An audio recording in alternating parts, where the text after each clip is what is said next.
Chibai levek ule UPC Notice India Caution Meichiate Ladies Auxiliary Department ina kumpuana kan nei mek taimak na ti thupui manga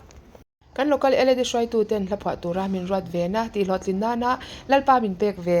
ka phwa ve ngei chu ka han save china chu chu midang te tan karong bolpui ka unaw kalai zon hote tan karon serve cheu lalpan in zawai tan malsom se save du te lo omani chuanin min han private tanga kanin pezel don nya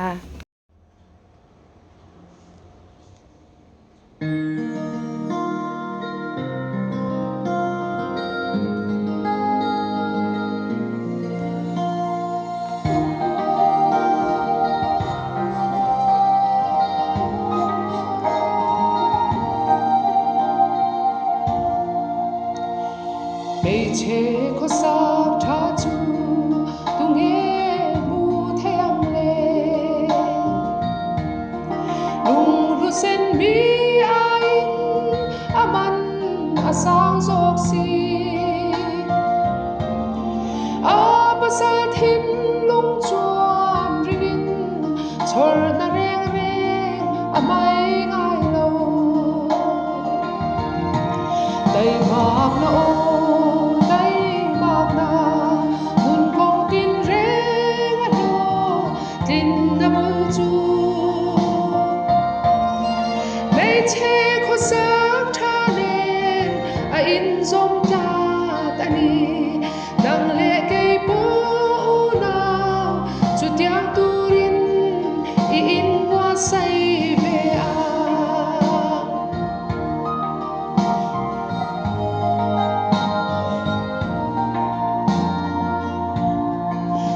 Jian ko var ma thovin achu te tu rape chia lo nu la te le fa te ne na ti tu shin wan te sia min dai mak na nen akut koi nge inan tlai chi dai mak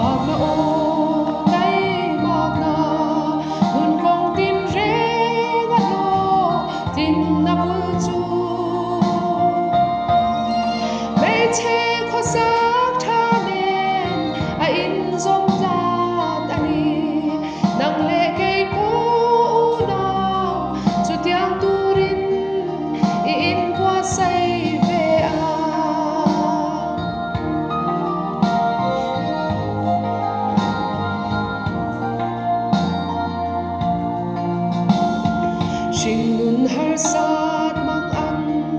she om cara po chắc na ko shem shengin dong da na chang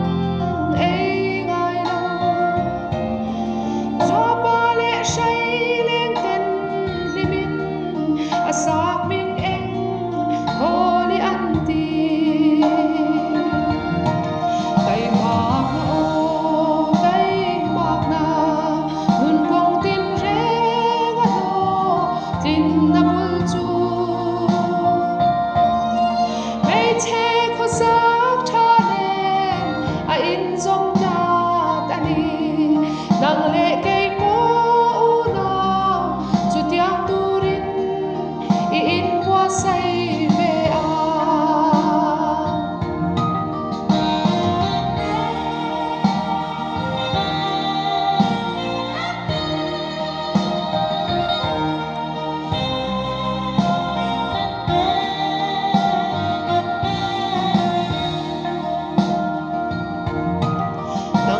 cây bố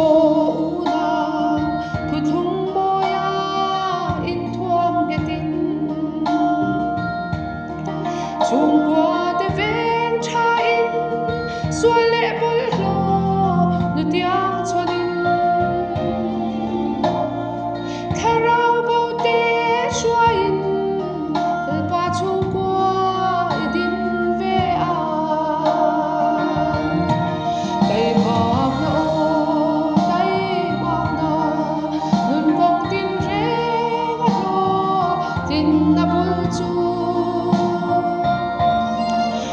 che khó xa